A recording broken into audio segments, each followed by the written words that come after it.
الحمد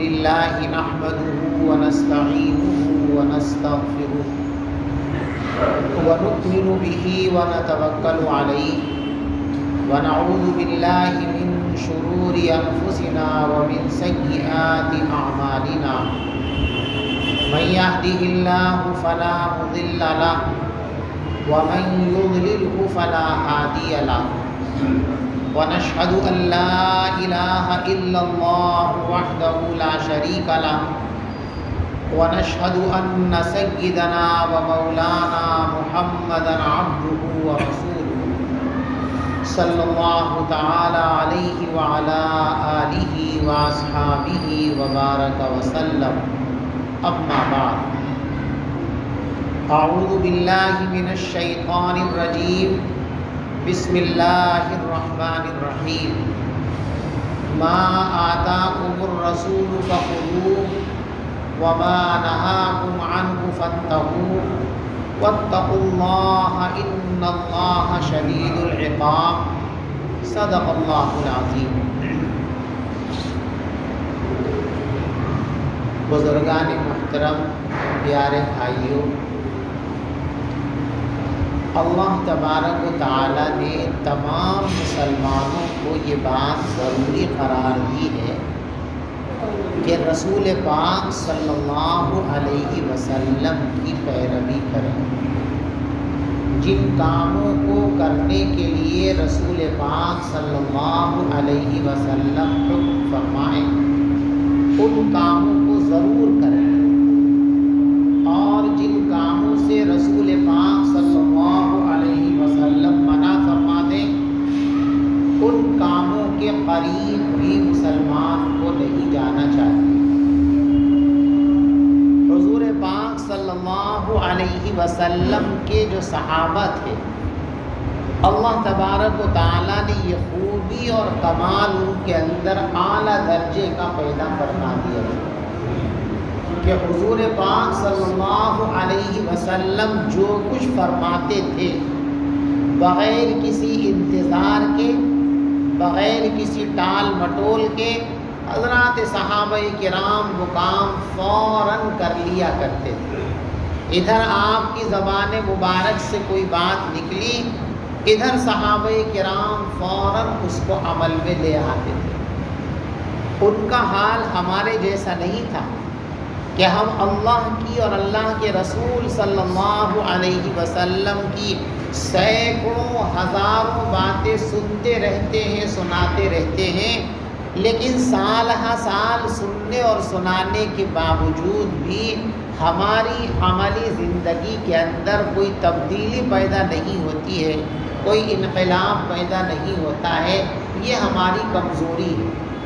صحابہ کرام کی خوبی جس کی بنیاد پر اللہ نے ان کو سب سے اونچا مقام عطا فرمایا، اسی خوبی کی بنیاد پر عطا فرمایا کہ جو کچھ رسول پاک صلی اللہ علیہ وسلم سے وہ سنتے تھے فوراً اس پر عمل کرنا ضروری سمجھتے تھے. چنانچہ ایک مرتبہ رسول پاک صلی اللہ علیہ وسلم ایک مجلس میں بیٹھے ہوئے تھے. آپ نے ایک اعلان فرمایا، مَن یأخذ عنی ہؤلاء الکلمات فیعمل بہن او یعلم من یعمل بہن. فرمایا کہ بھی جتنے لوگ میرے پاس بیٹھے ہوئے ہیں، اس مجلس میں شریک ہیں، بتاؤ ان میں سے یہ کام کون کرے گا کہ ابھی جو بات میں بولوں گا اس بات کو یاد کر لے، محفوظ کر لے، اور پھر اس پر عمل کرے اور دوسرے لوگوں تک اس کو پہنچائے تاکہ وہ لوگ بھی اس پر عمل کرنے لگیں. ہم سے اگر یہ اعلان ہو تو ہم ایک دوسرے کی طرف دیکھنے لگیں گے، لیکن صحابہ کرام کا جذبہ کیا تھا؟ حضرت ابو ہریرہ رضی اللہ تعالیٰ عنہ فرماتے ہیں کہ جیسے ہی رسول پاک صلی اللہ علیہ وسلم نے یہ ارشاد فرمایا، مَن یأخذ عنی ہؤلاء الکلمات، کہ میری ان باتوں کو کون یاد کر کے عمل کرے گا اور دوسروں تک پہنچائے گا، قلت انا یا رسول اللہ۔ ابو ہریرہ کہتے ہیں میں نے فوراً اپنے آپ کو پیش کیا کہ اللہ کے رسول صلی اللہ علیہ وسلم میں اس کام کے لیے تیار ہوں، آپ جو باتیں ارشاد فرمائیں گے ان کو یاد بھی کروں گا، ان پر عمل بھی کروں گا، اور دوسرے لوگوں تک ان باتوں کو پہنچاؤں گا تاکہ دوسرے لوگ بھی اس پر عمل کرنے لگیں۔ رسول پاک صلی اللہ علیہ وسلم کو ابو ہریرہ کی اس بات پر بڑا پیار آیا اور فوراً ان کا ہاتھ محبت کے ساتھ اپنے ہاتھ میں پکڑ لیا۔ دوستو یہ بتاؤ، آپ یہ چاہتے ہیں کہ ہمارا اور آپ کا ہاتھ اللہ کے رسول صلی اللہ علیہ وسلم پکڑ لیں؟ بولو چاہتے ہو کہ نہیں؟ اگر چاہتے ہو تو اس کا راستہ یہی ہے کہ جو بات پیغمبر علیہ السلام کی ہمارے سامنے آئے فوراً اس پر عمل کرنے کے لیے کھڑے ہو جاؤ، تو رسول پاک صلی اللہ علیہ وسلم ہمارا ہاتھ تھام لے گے۔ اور جس کا ہاتھ اللہ کے رسول صلی اللہ علیہ وسلم نے تھام لیا، اس کا مطلب یہ ہے کہ اللہ تبارک و تعالیٰ نے اس کا ہاتھ تھام لیا، اور اللہ تبارک و تعالیٰ جس کا ہاتھ تھام لیں گے اسے نہ دنیا کے اندر کوئی الجھن ہو سکتی ہے، نہ آخرت کے اندر کوئی پریشانی اس کے قریب آ سکتی ہے۔ یہ بات قرآن میں ہے کہ جو رسول اللہ کا ہاتھ پکڑیں گے اللہ تبارک و تعالیٰ ان کا ہاتھ اپنے ہاتھوں میں لے لیں گے۔ ان الذین یبایعونک انما یبایعون اللہ، یقیناً جو لوگ آپ سے بیعت کر رہے تھے وہ حقیقت میں اللہ سے بیعت کر رہے تھے۔ ید اللہ فوق ایدیہم، جب وہ آپ کے ہاتھوں میں ہاتھ دے کر آپ سے معاہدہ کر رہے تھے تو بظاہر ان کے ہاتھ آپ کے ہاتھ میں تھے، لیکن اے نبی صلی اللہ علیہ وسلم اس وقت اللہ تبارک و تعالیٰ نے ان مسلمانوں کے ہاتھوں پر اپنا ہاتھ رکھ رکھا، اللہ نے ان کے ہاتھوں کو اپنے ہاتھ میں لے رکھا۔ اگر یہ چاہیں کہ اللہ ہمارا ہاتھ تھام لے، اللہ تبارک و تعالی ہمارا ہاتھ پکڑ لے، تو اس کا راستہ یہ ہے کہ رسول پاک صلی اللہ علیہ وسلم کی باتوں پر، آپ کی ہدایات پر عمل کرنے کا جذبہ اپنے اندر پیدا کرنے لگا۔ جیسے ابو ہریرہ نے اعلان کیا تھا انا یا رسول اللہ، کہ حضرت میں آپ کی بات کو یاد بھی کروں گا، عمل بھی کروں گا اور دوسروں تک اس بات کو پہنچاؤں گا بھی۔ تو فرماتے ہیں کہ اس وقت ابو ہریرہ فرماتے ہیں کہ اللہ کے رسول صلی اللہ علیہ وسلم نے مجھے 5 باتیں یاد کرائی تھی، 5 باتیں شمار کرائی تھی۔ فعد خمسا، حضرت نے گن کر 5 باتیں ارشاد فرمائی تھی کہ اے ابو ہریرہ ان 5 باتوں کو یاد کر لو، ان پر عمل کرو اور دوسرے لوگوں تک ان کو پہنچاؤ۔ جب ابو ہریرہ نے ان 3 باتوں کا وعدہ کر لیا کہ ان باتوں کو یاد کروں گا، ان پر عمل کروں گا، ان کو دوسروں تک پہنچاؤں گا، یہ 3 وعدے لینے کے بعد نبی پاک علیہ السلام نے 5 باتیں ان کو ارشاد فرمائی۔ کیا آپ بھی اس کا وعدہ کرتے ہیں کہ ان باتوں کو یاد کریں گے، ان پر عمل کریں گے اور دوسروں تک ان پہنچائیں گے؟ تو وہ 5 باتیں آپ حضرات سنیں۔ فرمایا اتق اللہ، اتق المحارم تکن اعبد الناس۔ پہلی بات رسول پاک صلی اللہ علیہ وسلم نے ارشاد فرمائی، اے ابو ہریرہ تم حرام چیزوں سے بچنے لگو تو سب سے بڑے عبادت گزار بن جاؤ۔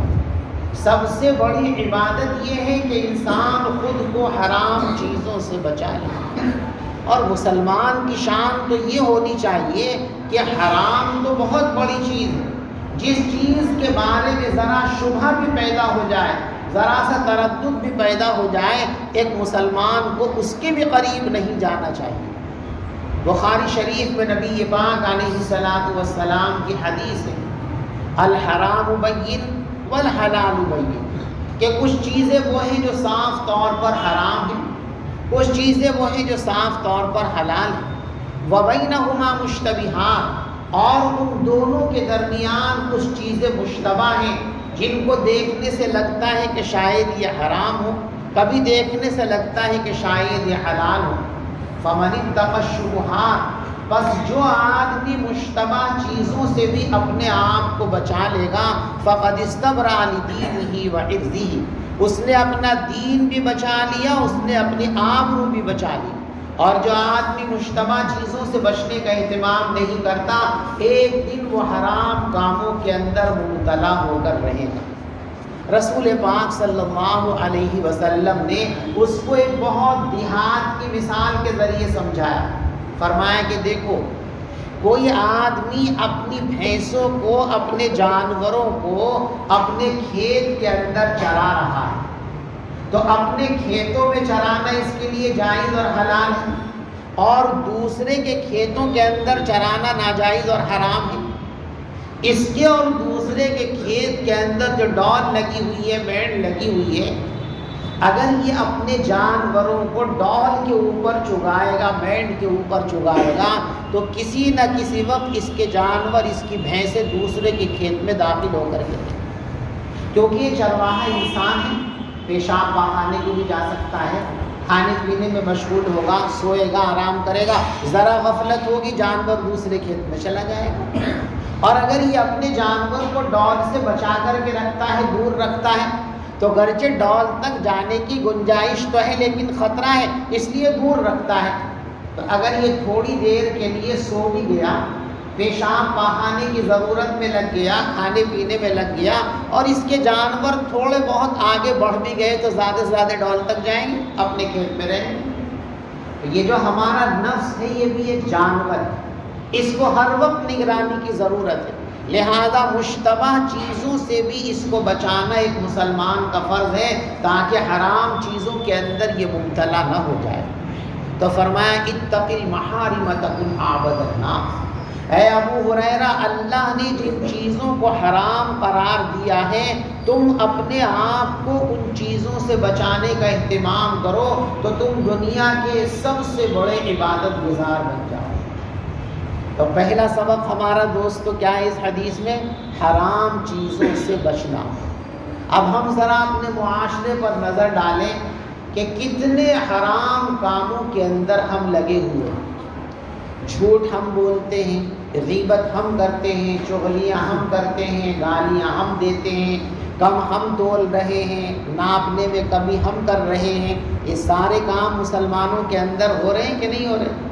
تو کہاں ہم عبادت گزار ہو سکتے ہیں؟ اتق المحارم، جتنی حرام چیزیں ہیں ان تمام چیزوں سے اپنے آپ کو بچاؤ۔ بڑے بڑے حرام کاموں کا ارتکاب مسلمان کر رہا ہے اور ڈرنے کا نام نہیں لے رہا۔ مثلا مسلم سوسائٹی اور معاشرے کے اندر ہم ذرا نظر گھما کر کے دیکھیں، سود کا کاروبار کتنی شدت کے ساتھ اور تیزی کے ساتھ ہمارے درمیان پنپ رہا۔ لوگ سود لے بھی رہے ہیں، لوگ سود دے بھی رہے ہیں، جبکہ رسول پاک صلی اللہ علیہ وسلم نے ارشاد فرمایا لعن اللہ آکل الربا وموکلہ وکاتبہ وشاہدیہ وہم سواء او کما قال۔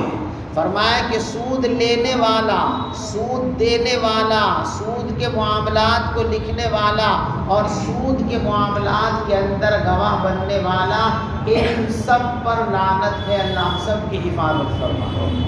اور فرمایا اس غلط فہمی کا شکار مت رہیو کہ لینے والے کو گناہ زیادہ ہوگا، گواہ کو گناہ کم ہوگا۔ فرما ہم سوا، یہ ملعون ہونے میں، اللہ کی رحمت سے دور ہونے میں سب برابر ہے۔ لینے والا بھی اللہ کی رحمت سے محروم، دینے والا بھی اللہ کی رحمت سے محروم، جو گواہ بننا وہ بھی اللہ کی رحمت سے محروم، اور جو اس کو لکھ رہا ہے وہ بھی اللہ کی رحمت سے محروم۔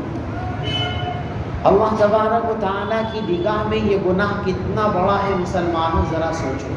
اللہ فرماتے ہیں قرآن پاک میں یا ایھا الذین آمنوا اتقوا اللہ وذروا ما بقی من الربا ان کنتم مؤمنین، اے ایمان والو اللہ سے ڈرو اور سود کے کاروبار کو بند کر دو، اس کو چھوڑ دو، ختم کر دو۔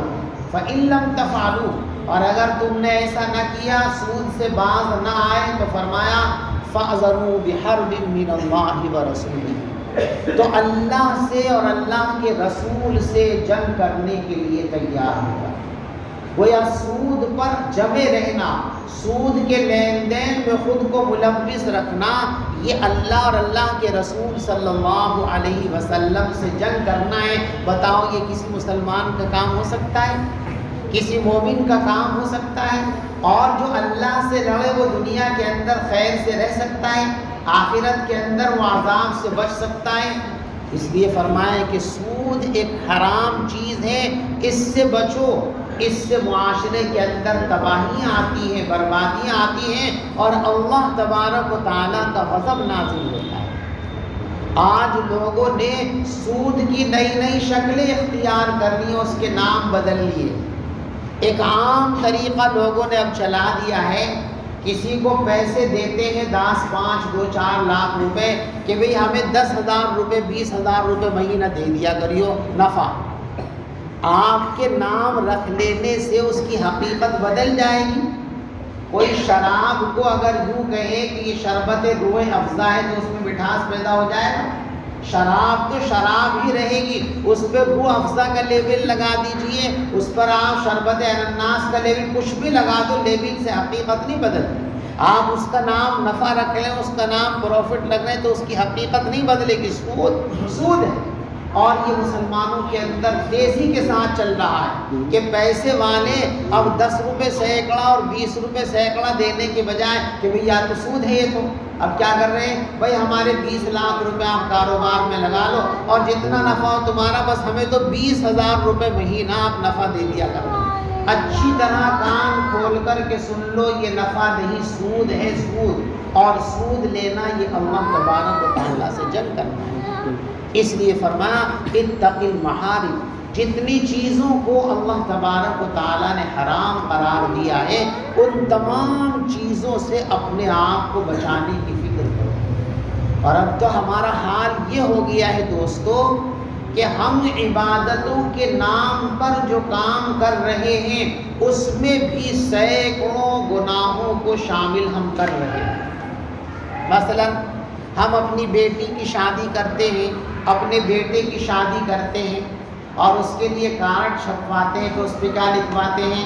النکاح من سنتی، اس پہ بنا ہوتا نا مورو گرام سے بنا ہوا خوبصورت سا النکاح من سنتی، اور لکھتے ہیں بھائی بس کیا ہے اللہ کے رسول کی سنت کو ادا کرنا ہے۔ سنت کے نام پر جو نکاح کیا جاتا ہے اس نکاح کے اندر جو ہے کتنے گناہ ہم کرتے ہیں۔ ہم آج اپنی شادیوں کے اندر کھڑے ہو کر کھانے کھلانے کا عام رواج ہم نے بنا دیا کہ جانوروں کی طرح ہم کھڑے ہو کر کھانا کھلاتے ہیں۔ یہ کھڑے ہو کر کے کھانا یہ انسانوں کا کام نہیں ہے، یہ جانوروں کا کام ہے۔ آپ سب ماشاءاللہ جانور پالتے ہیں، بیچتے ہیں، سب کو تجربہ ہے۔ کوئی جانور بیل بھینس گائے بیٹھے ہوئے ہو یہ جانور اور آپ ان کے سامنے لے جا کر چارہ ڈال دیجئے، اگر وہ جانور مریض ہے تو دوسری بات ہے، اگر تندرست ہے تو چارے کو دیکھ کے فوراً کھڑا ہوگا، بیٹھ کے کبھی نہیں کھا سکتا۔ بھینس بیٹھ کے کھانا نہیں کھاتی، گائے بیٹھ کے کھانا نہیں کھاتی، بیل بیٹھ کے کھانا نہیں کھاتا، کھڑا ہوتا ہے کھانے کو دیکھتے۔ کھڑے ہو کر کے کھانا یہ انسانوں کا کام نہیں، یہ جانوروں کا کام ہے۔ اور آج ہم نے کیا بنا لیا ہے؟ وہ لوگ جو خود کو دیندار نہیں سمجھتے ان کی تو بات چھوڑ دیجیے، جو خود کو دیندار سمجھتے ہیں زمانہ ان کو دیندار سمجھتا ہے، لوگ ان کو دیندار کہتے ہیں اور وہ اپنے کو دیندار کہلوانا پسند کرتے ہیں۔ آج ان کی شادیوں کے اندر بھی یہ حرام اور نحوست کا کام ہو رہا ہے، کھڑے ہو کے کھانا کھلاتے ہیں، جو جانوروں کا کام ہے۔ اور عقل ہماری کہاں ماری گئی؟ کیا کہتے ہیں؟ آپ ہمارے یہاں تشریف لے آئیں گے تو بڑا احسان آپ کا ہوگا، اتنی منت سماجت سے بلا رہا ہے، اور جب وہ بیچارہ آ گیا 100-200 کلومیٹر 50 کلومیٹر کا سفر کر کے تو اس کی عزت آپ یہ بڑھا رہے کہ اس کو جانور بنا دیا آپ نے، کھڑے ہو کر کھانے کھلا رہے ہو۔ حضرت انس رضی اللہ تعالیٰ جو پیغمبر علیہ السلام کے خاص شاگرد ہیں، 10 سال تک حضرت نبی پاک علیہ السلام کی خدمت میں رہے، انہوں نے ایک مرتبہ اپنے شاگردوں کو یہ حدیث سنائی، نہا رسول اللہ صلی اللہ علیہ وسلم عن الشرب قائما او کما قال، کہ رسول پاک صلی اللہ علیہ وسلم نے کھڑے ہو کر پانی پینے سے منع فرمایا۔ کھڑے ہو کر پانی نہیں پینا چاہیے، بیٹھ کر پانی پینا چاہیے۔ حضرت انس کے خاص شاگرد ہیں حضرت قتادہ رحمۃ اللہ علیہ، جو تابعی ہیں، بڑے محدث ہیں۔ وہ کہتے ہیں میں نے پوچھا فمل اکل، حضرت اللہ کے رسول صلی اللہ علیہ وسلم نے کھڑے ہو کر پانی پینے سے تو منع فرمایا، لیکن کھانے کے بارے میں کیا حکم ہے؟ کوئی آدمی کھڑا ہو کر کھانا کھائے تو سنو الفاظ کیا فرماتے ہیں حضرت انس، ذاک اشر و اخبث، یہ تو دنیا کا سب سے خبیث ترین طریقہ اور سب سے بدترین طریقہ ہے۔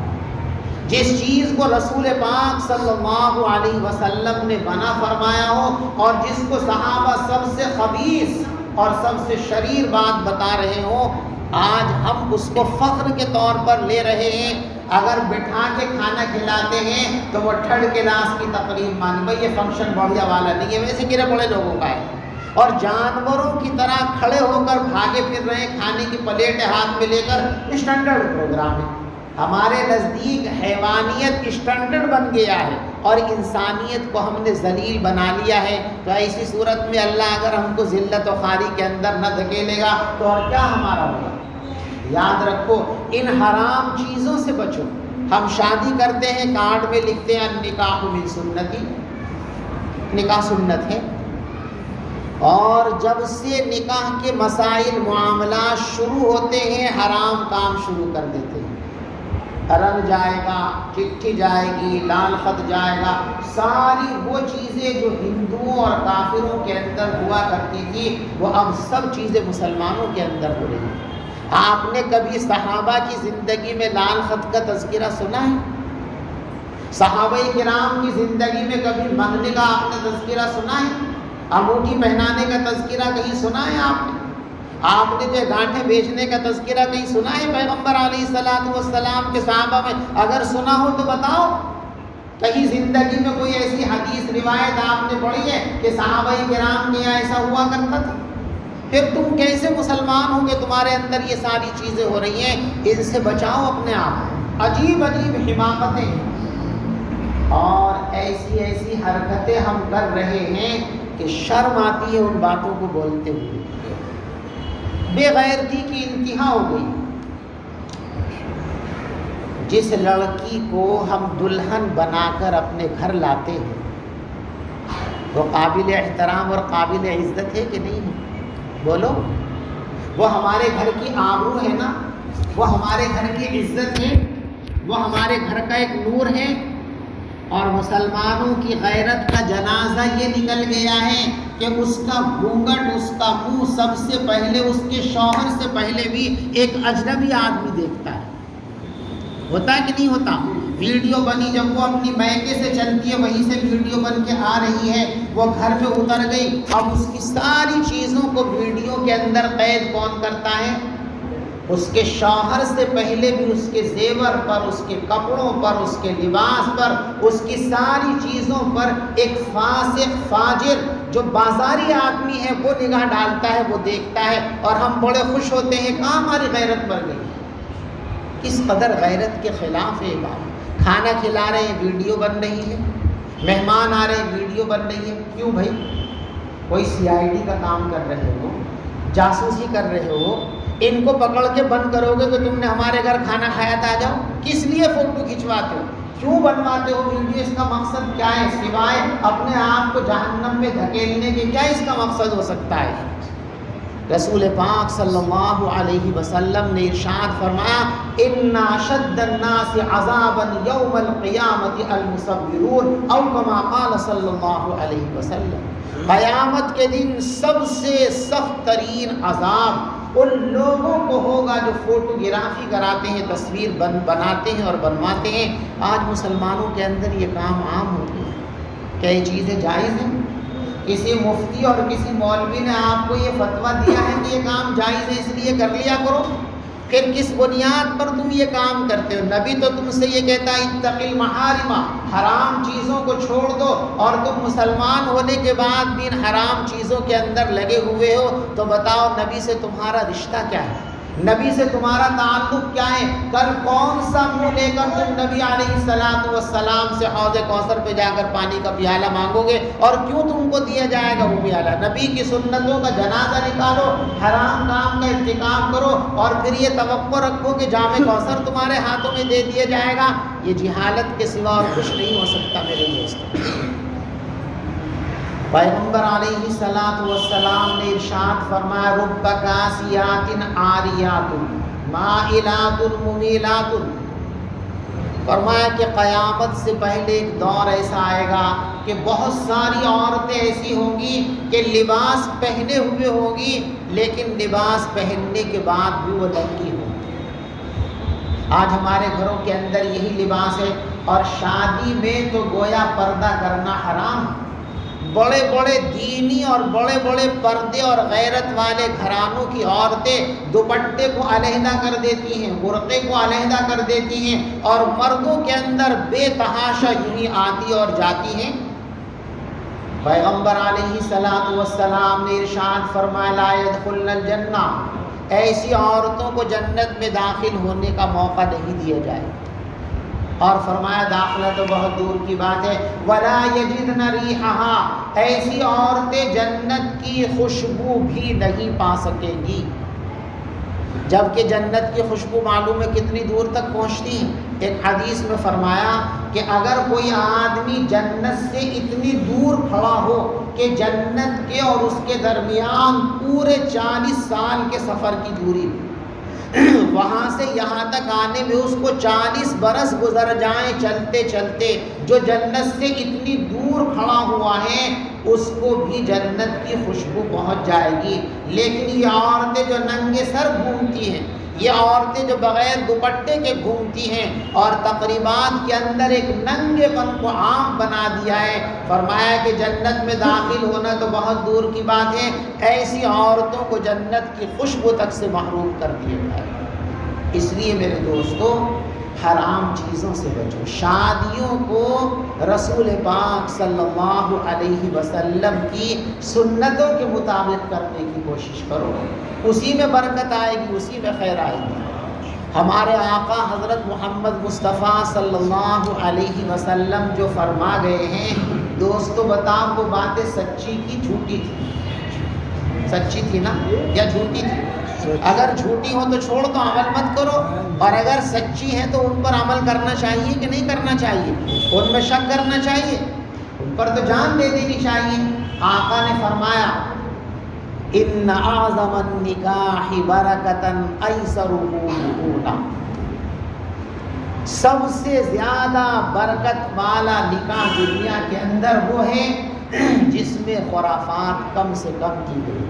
جتنی خرافات کم ہوں گی اتنی نکاح کے اندر برکت ہوگی، اور شوہر اور بیوی کی زندگی جو ہے اتنی ہی مصیبتوں سے بچی رہے گی، اور اس کے اندر راحتیں ہوں گی، نعمتیں ہوں گی، اور وہ زندگی قابل رشک بن جاتی ہے۔ آپ سمجھتے ہو کہ اگر ہم نے سنت کے مطابق شادی کی تو مالداروں میں سے ہمارا نام کاٹ دیا جائے گا؟ ہم یہ سمجھتے ہیں کہ سادگی سے تو شادی وہ کرے جو غریب ہو، ہم تو مالدار ہیں تو ہم سادگی سے کیوں کریں گے؟ بھول جاؤ یہ بات، پکڑ میں آ جاؤ گے۔ تم میں اور ہم میں اتنا مالدار کوئی بھی نہیں ہے، پورے جانسٹ میں کوئی اتنا مالدار نہیں ہے جتنے مالدار حضرت عبد الرحمن بن عوف رضی اللہ تعالیٰ عنہ۔ بتاؤ پورے جانسٹ میں، پورے مظفر نگر ضلع میں کوئی ایسا مالدار ہے جس کے صحن میں سونے کی اشرفیوں کا ڈھیر لگا رہتا ہو اناج کی طرح؟ جیسے فصل میں گیہوں کٹ کر کے آتے ہیں اور گیہوں کے ڈھیر لگے رہتے ہیں، ایسا کوئی مالدار اس پورے علاقے میں ہے کہ اس کے گھر میں اشرفیاں اس طرح بکھری پڑی ہوں؟ وہ تو بتاؤ، میری نظر میں تو کوئی ہے نہیں۔ عبد الرحمن بن عوف رضی اللہ تعالیٰ نے اتنے بڑے مالدار تھے کہ ان کے گھر کے اندر اشرفیوں کا ایسے صحن پہ ڈھیر لگا رہتا تھا، اور شادی کتنی سادی تھی۔ ایک روز مسجد میں نماز پڑھنے کے لیے آئے تو یہاں کرتے پہ میک اپ کا نشان لگا ہوا تھا، اس زمانے کے اندر جو عورتیں میک اپ کرتی تھی ایک پیلے رنگ کا لوشن ہوتا تھا، وہ پیلے رنگ کے لوشن کا نشان یہاں لگا ہوا۔ حضرت عبد الرحمن کے کپڑوں کو حضرت نے دیکھا تو فرمایا یا عبد الرحمن ما هذه الصفرا، یہ پیلا لوشن تمہارے کپڑوں پہ کیسے، تو عورتیں لگاتی ہیں، تمہارے کپڑوں پہ کیسے لگ گیا؟ عرض کیا کہ حضور میں نے ایک عورت سے نکاح کر لیا، شادی کر لی، میری دلہن نے لگا رکھا تھا لوشن، اس لیے میرے کپڑوں پہ بھی لگ گیا۔ یعنی اتنی سادگی سے شادی کی ہے کہ حضور پاک صلی اللہ علیہ وسلم کو پتہ نہیں، پورے مدینے میں کسی کو پتہ نہیں، اور مالدار کتنے ہیں کہ گھر میں سونے کی اشرفیوں کے ڈھیر لگے ہوئے ہیں، اور ہم چند لاکھوں کے مالک بننے کے بعد جو ہے آپے سے باہر ہیں کہ ہم اگر شادی میں یہ خرافات اور حرام نہیں کریں گے، جہنم نہیں خریدیں گے تو مالداروں کی لسٹ ہمارا نام کاٹ دیا جائے۔ آپ سمجھتے ہو کہ اس سے تمہیں عزت ملے گی؟ عزت تو اللہ دیتے ہیں میرے دوست، جس کو اللہ ذلیل کرنا چاہے اس کو کوئی عزت نہیں دے سکتا۔ وَمَن يُهِنِ اللَّهُ فَمَا لَهُ مِن مُكْرِمٍ، اللہ جسے ذلیل کر دے اسے کوئی عزت نہیں دے سکتا۔ اس لیے شادیوں میں ان خرافات سے بچو، ان مصیبتوں سے بچو۔ ایک شادی میں اپنی ساری زندگی کی کمائی ختم کر دیتے ہیں، اور اوپر سے سود کی لعنت کے اندر گرفتار ہو جاتے ہیں قرضہ لے کر کے، پھر یا دکان بیچتے ہیں یا مکان بیچتے ہیں، یا پھر ننگے ہو کر کے بھاگ جاتے ہیں کہ ہم تو نہیں دیتے، کر لو ہمارا کیا کرو۔ کیوں ایسا کام کرتے ہو؟ جس کام کو رسول پاک صلی اللہ علیہ وسلم نے اتنا آسان بنا دیا، ہم نے دوسروں کو دیکھ کر کے اس کو اپنے لیے عذاب بنا لیا ہے۔ یہ ساری کی ساری چیزیں میرے دوستو حرام ہیں۔ سادگی سے شادی کرو، تمہارا نام مالداری سے نہیں کٹے گا، اللہ تبارک و تعالیٰ عزت دیں گے، اور دولہا اور دلہن کی زندگی قابل رشک بن جائے گی۔ ان کی زندگیوں کے اندر ایسی راحتیں آئیں گی اور ایسی لطف کی زندگی ان کی ہوگی کہ لوگ دیکھ کر کے رشک کریں گے۔ بہت ایسے لوگ ہیں جن کی مثالیں دی جا سکتی ہیں کہ مالداری کے باوجود انہوں نے سادگی کے ساتھ شادی کی، اور ایسی شاندار زندگی ان کی گزری ہے کہ ان کے پورے رشتہ داروں نے ان کی زندگی قابل رشک سمجھا۔ بھی ایسی زندگی ہم نے نہیں دیکھی کسی۔ اس لیے حرام چیزوں سے بچو۔ پہلی بات جو ابو ہریرہ نے ارشاد فرمائی وہ کیا تھی بھائی؟ اتق المحارم تکن اعبد الناس، کہ تم حرام چیزوں سے بچو تو دنیا کے سب سے بڑے عبادت گزار بن جاؤ گے۔ بچیں گے بھائی حرام کاموں سے انشاءاللہ۔ باقی 4 باتیں اور ہیں، اس میں دیر لگے گی، پھر انشاءاللہ کسی وقت موقع ملے گا تو بیان کریں گے۔ فی الحال یہ ایک بات کا سبق یاد رکھو کہ انشاءاللہ حرام چیزوں کے قریب نہیں جائیں گے۔ شادی کا موقع ہو، غم کا موقع ہو، تجارت ہو، زراعت ہو، ہماری دوستی ہو، جہاں بھی ہم ہوں گے کیسے کام کریں گے؟ تقوی کے کام کریں گے۔ پیغمبر علیہ الصلوۃ والسلام نے ارشاد فرمایا اتق اللہ حیث ما کنت، جہاں بھی رہو، جس حال میں بھی رہو، اللہ تبارک و تعالیٰ سے ڈرتے رہو تو اللہ تبارک و تعالیٰ جنت تمہارے لیے نازل فرمائے۔ اس لیے حرام چیزوں سے بچو اور گناہوں سے بچو تو زندگی کے اندر خیر پیدا ہوگی، سہولتیں پیدا ہوں گی، اور یہ چاروں طرف سے جو مصیبتیں ہمارے پیچھے لگی ہوئی ہیں انشاءاللہ ان سے بھی ہم کو نجات ملے گی۔ اللہ ہم سب کو تمام حرام چیزوں سے بچنے کی توفیق عطا فرمائے۔ آمین وآخر دعوانا الحمدللہ رب العالمین۔ اللهم صل على سيدنا مولانا محمد وعلى آل سيدنا مولانا محمد وبارك وسلم۔ ربنا ظلمنا أنفسنا وإن لم تغفر لنا وترحمنا لنكونن من الخاسرين۔ ربنا آتنا في الدنيا حسنة وفي الآخرة حسنة وقنا عذاب النار۔ اے اللہ ہمارے گناہوں کو معاف فرما، ہماری غلطیوں کو معاف فرما، اے اللہ ہمارے قصوروں کو معاف فرما۔ اے اللہ ہم بہت گنہگار ہیں، بہت گنہگار ہیں، ہمارے گناہوں کی کوئی حد پر انتہا نہیں ہے۔ لیکن اے رب ذوالجلال آپ کی رحمت ہمارے گناہوں سے بہت بڑی ہے، اپنی رحمت سے ہمارے گناہوں کو معاف فرما دیجیے، ہمارے والدین کو معاف فرما دیجیے، ہمارے اساتذہ اور مشائخ کو معاف فرما دیجیے، اے اللہ ہمارے گھر والوں کو معاف فرما دیجیے، ہماری اولادوں کو معاف فرما دیجیے، ہمارے شاگردوں کو معاف فرما دیجیے، اے اللہ حبیب پاک صلی اللہ علیہ وسلم کی ساری امت کو معاف فرما دیجیے، اے اللہ ہم سے راضی اور خوش ہو جائیے، اے اللہ جو کام آپ کو پسند ہے ان کو کرنے کی توفیق عطا فرما، جن کاموں کو آپ پسند نہیں فرماتے ان سے ہماری حفاظت فرما، اے رب ذوالجلال ہم میں جو بیمار ہیں ان کو شفا عطا فرما، جو پریشان حال ہیں ان کی پریشانیوں کو دور فرما، اے اللہ جو مقروض ہیں عزت کے ساتھ ان کے قرضوں کی ادائیگی کا انتظام فرما، اے اللہ جن کی بیٹیاں اور بیٹے شادی کے لائق ہیں اے اللہ ان کی شادیوں کے انتظام فرما، بہتر رشتے عطا فرما اور سنت کے مطابق ان کو اپنی یہ ذمہ داری ادا کرنے کی توفیق اور موقع نصیب فرما، اے اللہ جو بے اولاد ان کو صالح اولاد نصیب فرما، اے رب ذوالجلال ہم سب کے ساتھ کرم کا معاملہ فرما، فضل کا معاملہ فرما، عافیت کا معاملہ فرما، ہماری دنیا اور آخرت کی تمام ضرورتوں کو پورا فرما، اے اللہ ہمارے آقا حضرت محمد مصطفیٰ صلی اللہ علیہ وسلم نے جتنی خیر کی دعائیں آپ سے مانگی ہیں ہم ان ساری چیزوں کے بھکاری ہیں، آپ سے ان کی بھیک مانگتے ہیں، اپنے حبیب کے صدقے وہ ساری چیزیں ہم کو عطا فرما دیجیے، اے رب ذوالجلال آپ کے حبیب ہمارے آقا حضرت محمد مصطفیٰ صلی اللہ علیہ وسلم نے جن چیزوں سے پناہ مانگی ہے آپ ان ساری چیزوں سے ہماری حفاظت فرما لیجئے، ہماری دعاؤں کو اپنے فضل و کرم سے قبول فرما لیجئے، ربنا تقبل منا انك انت السميع العليم وتب علينا انك انت التواب الرحيم، وصلى الله تعالى على خير خلقه محمد وعلى آله وصحبه اجمعين برحمتك يا ارحم الراحمين۔